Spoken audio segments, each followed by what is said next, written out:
Hello. मैं चंदन आपका study corner में स्वागत करता हूँ। थैंक यू, आपने मेरा वीडियो सेलेक्ट किया इसके लिए।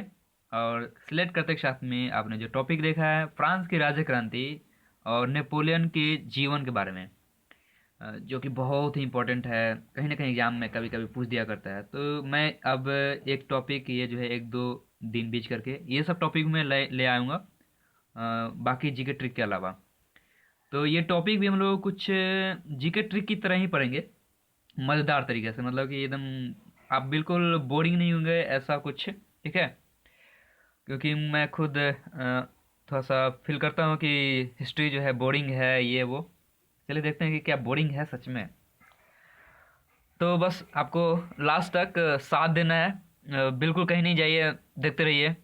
चलिए हम लोग शुरू करते हैं फ्रांस की राज्य क्रांति। ओके, यहाँ पे मैं थोड़ा सा और बोल देता हूँ कि यहाँ पे जितने भी आप टॉपिक देख रहे हैं ना, सब मैंने एक बुक की सहायता ली है। बुक का बहुत ही आप सबका मतलब चहेता बुक है, लूसेंट जी।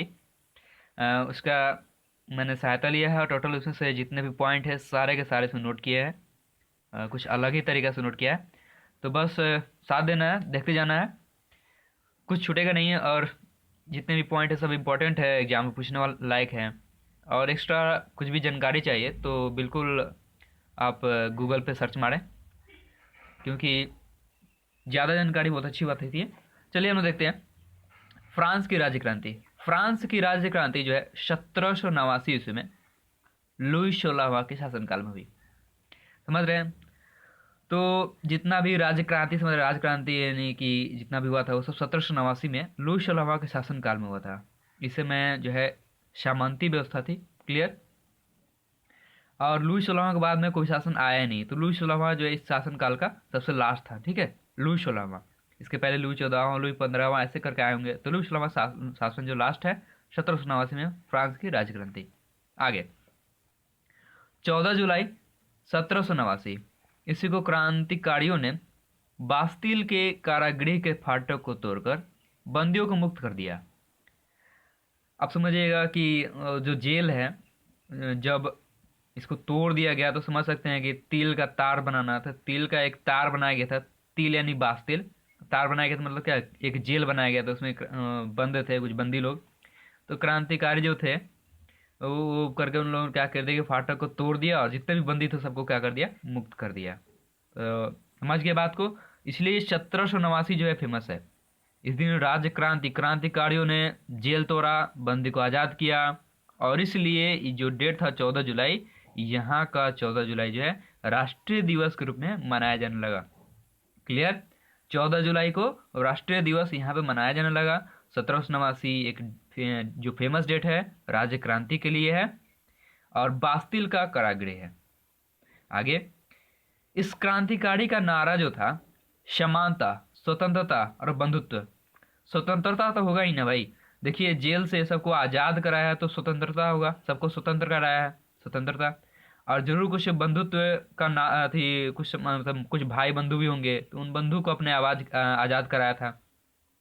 और समानता देखते हुए सभी को आज़ाद कराया। अगर मान लीजिए कि समानता नहीं रहता तो आज़ाद कराने के लिए सिर्फ अपने भाई को आज़ाद करता और बाकी सबको उसी में छोड़ देता। तो समानता है सब में, उसने सबको समान दृष्टि से देखा, समानता, सबको आज़ाद कराया, चाहे भाई हो चाहे जब जो भी हो सबको आज़ाद किया। समानता, स्वतंत्रता, बंधुत्व, इसका राज क्रांति का नारा कह सकते हैं। तो ये हो गया आपका फ्रांस की राज्य क्रांति के बारे में छोटी सी टॉपिक। तो इसको हम लोग पहले क्लियर कर लेते हैं ढक के। ठीक है, तो इसको बिल्कुल हम लोग ध्यान नहीं देंगे। सबसे पहले हम लोग बात कर दिए कि फ्रांस की क्रांति, फ्रांस की राज्य क्रांति। फ्रांस की राज्य क्रांति सबसे पहला डेट जो है एकदम फेमस डेट है 1789। 1789 में क्या हुआ था कि इस समय क्रांतिकारियों जो है उब चुके थे। अब जानते हैं कि कुछ भी जो है भारत ही लीजिए चाहे जहाँ भी लीजिए, कुछ भी मतलब कि अति सर्वत्र वर्जते। संस्कृत में एक श्लोक भी कहा गया है, अति रूपेण वै सीता अति गर्वेण रावण अति दानंद बलिहृदो अति हेति सर्वत्र वर्जते। तो ये समझ सकते हैं कि अति सभी जगह वर्जित है, इसलिए यहाँ भी अति हो गया था, मतलब एकदम चरम सीमा पहुँच गई थी। तो क्रांतिकारियों ने क्या किया, एक डेट चुना 14 जुलाई 1789। और जो तिल का जो पहाड़ बना हुआ था यानी कि जेल, तिल फॉर बास्तिल, बास्तिल का जो कारागृह था उसको तोड़ दिया और वहाँ से बंदियों को क्या कर दिया, आज़ाद करा दिया। समझ गए बात को। और इस समय जो भी शासनकाल चला था किसका चला था? लुई 16वां का। ठीक है। और जो आज़ाद कराया क्रांतिकारी जो थे उन लोगों का नारा क्या था? समानता, स्वतंत्रता और बंधुत्व। ये हुआ हम लोग का फ्रांस की राजक्रांति। अब इसमें दो जो है नाम आते हैं, लुई 14वां, लुई 16वां। चले हम लोग इन लोगों के बारे में जान लें। तो बता दें कि लुई 14वां ने जो जो काम किया वही से गिना जाता है। बाकी लुई 16वां, लुई 15वां ये सब फेंका, बेकार फालतू लोग थे। लुई 16वां का हम लोग इसलिए नाम लेते हैं क्योंकि इसी समय सब कुछ राजक्रांति हुआ था। बाकी लुई 14वां ने कुछ किया था, देखिए बड़ा ही कड़क मिजाज का था, बहुत ही मतलब तानाशाही टाइप था वो। ऐसे तो अभी बता दूं कि मैंने लिखा हुआ इसमें सामंती व्यवस्था था, ठीक है। जब इसमें राजक्रांति चल रही थी यहाँ पर लिखा हुआ सामंती व्यवस्था थी, ये पॉइंट है। चलिए, लुई 14वां कह रहा है कि मैं ही राज्य हूँ और मेरे शब्द ही कानून हैं। तो समझ सकते हैं ऐसा बात बोलने वाला कौन हो सकता है कि मैं ही राज्य हूँ, मुझे ही जानो, मैं ही राज्य हूँ, और जो मैं शब्द बना दूंगा, जो भी मैं बोल दूंगा वही कानून होगा, वही मान्य होगा कानून। तो एक कड़क मिजाज वाला से पता चल रहा है कि ये बहुत ही कड़क था, ठीक है। और इसने कुछ काम भी किया था, वर्साय का शीश महल बनवाया था, वर्साय का शीश महल बनवाया था, और वर्साय को फ्रांस की राजधानी बनाई थी।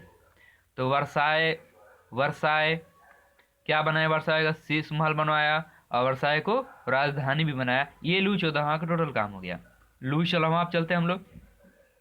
लुई 16वां जो है इसका देखिए 16 पे, नाम में ही 16, इस बेचारे पे खाली 16 ही वर्षा है। 16 मतलब इस पे सिर्फ मतलब कि आपत विपत्तियाँ ही है। देखिए कैसे 74 गद्दी पे बैठा, 74 गद्दी पे बैठा, अपनी पत्नी के बारे में उसके मैंने मालूम है, उसका पत्नी जो है मेरी एंतोनेट है, पत्नी मेरी एंतोनेट, एंतोनेट मेरी एंतोनेट, जो कि ऑस्ट्रिया की राजकुमारी थी, ऑस्ट्रिया की राजकुमारी मेरी एंतोनेट। बता दो कि इसकी पत्नी जो थी ना, पत्नी लुई 16वां पे राज करती थी। पत्नी जो बोल देती थी वो लुई 16वां करता था, फिजूल खर्च से लेकर के सब कुछ। मतलब कि कोई गुनाहगार भी है तो सजा भी यही पत्नी के द्वारा, मतलब कि सिर्फ तो लोग हाथ कठपुतली था पत्नी का। ऐसे आपका बिल्कुल जान जाइए ऐसे कि पत्नी जो थी वो मेरी एंतोनेट थी। और लुई 16वां जो था, अब समझ सकते हैं कि पत्नी जिसकी ऐसी हो तो उसको तो फांसी लगनी ही है। देशद्रोह के अपराध में फांसी लग गई इसको। लुई 16वां, लुई 14वां खत्म। इसको भी ढक लेते हैं और इसको भी देख लेते हैं हम लोग। लुई 14वां के बारे में हम लोग क्या पढ़ें कि लुई 14वां जो उसने कथन कही थी कि मैं ही राज्य हूँ और मेरे शब्द ही कानून है, ये कथन था। दूसरा बात कि उसने वर्साय में शीश महल का निर्माण कराया। तीसरा बात, उसने वर्साय को अपना फ्रांस की राजधानी बनाई। ये लुई 14वां का बात था। लुई 16वां का हम लोगों ने क्या पढ़ा अभी कि लुई 16वां जो था ये पहले बताया गया कब गद्दी बैठा, तो 1774 में गद्दी बैठा। दूसरा बताया गया उसकी पत्नी का नाम बताया गया मेरी एंतोनेट, जो कौन थी? ऑस्ट्रिया की राजकुमारी थी। और तीसरा बात इसमें बताया गया है कि लुई 16वां को राजद्रोह के रूप में कारण उसको फांसी दे दी गई थी। देखिए फांसी दे दिया गया। अब हम लोग आगे बढ़ते हैं। तो ये अब राजक्रांति है, इन लोग इनसे कुछ लोगों का योगदान था, ठीक है। इसमें कुछ लोगों का योगदान था, नाम था वाल्टेयर, मॉन्टेस्क्यू, रूसो, ठीक है। इसलिए महत्वपूर्ण योगदान इन तीनों का था। अब इन तीनों के बारे में हम लोग पढ़ेंगे। वाल्टेयर, वाल्टेयर में देखिए क्या करते थे। वाल्टेयर भाई साहब खाली टायर जलाते फिरते थे। देखिए कहीं भी विरोध होता है, विरोध होता है तो लोग क्या करते हैं? टायर जलाते हैं, विरोध करते हैं। तो देखिए यहाँ पे इन्होंने टायर जलाया, विरोध किया। और ऐसे याद करने के लिए वाल्टेयर और चर में ज़्यादा अंतर नहीं है। वाल्टेचर चर ने चर्च का विरोध किया, वाल्टेचर ने चर्च का विरोध किया। और देखिए 100 चूहों की अपेक्षा एक सिंह का शासन उत्तम है। समझ सकते हैं विरोध करने वाला यही से बोल सकता है कि ऐसा ऐसा ऐसा चूहा जो है, लुई 16वां को बोल रहा था, चाहे जिसको बोल रहा है कि 100 चूहा ऐसे ऐसे छोटे छोटा राज करेंगे, उससे अच्छा है कि एक सिंह शासन करे। चूहा की बात यही करेंगे। अब देखिए भाई साहब वाल्टेयर जो हैं उन्होंने एक लेटर्स ऑन इंग्लैंड पर, लेटर्स ऑन इंग्लैंड एक रचना भी की है, पुस्तक की लेटर्स ऑन इंग्लैंड, वाल्टेयर के क्लियर, लेटर्स ऑन इंग्लैंड। तो तीन बात वाल्टेयर की, चर्च का विरोधी था, 100 चूहों की अपेक्षा एक सिंह का शासन उत्तम है, ऐसा एक कथन कहा था उसने। और तीसरा बात कि लेटर्स ऑन इंग्लैंड एक इसने बुक भी लिखी है। आगे मॉन्टेस्क्यू की, मॉन्टेस्क्यू क्या है, कानून की आत्मा। ये देखिए कानून को मानने वाले भाई साहब, कोई कानून तोड़ देता था बोलता कि कानून क्यों तोड़ते हो, कानून को मानो, कानून क्यों तोड़ते हो, देखिए क्यों लगा हुआ, हमेशा कानून को ही माना करते थे। मॉन्टेस्क्यू कानून की आत्मा, ये रचना इन्होंने किया है, ये बुक है, बता दूं ये बुक है कानून की आत्मा। कौन किया, क्यों किया, क्यों, मॉन्टेस्क्यू, वाल्टेयर, मॉन्टेस्क्यू और एक रूसो। रूसो जो था वो बेचारा क्या कहें, बहुत ही सोशल आदमी था, रूस सोशल था, सोशल आदमी था। सोशल आदमी क्या सोचेगा कि जो भी शासन व्यवस्था है प्रजातांत्रात्मक, प्रजातांत्रात्मक हो, उन लोगों के बीच में शासन हो, शासन।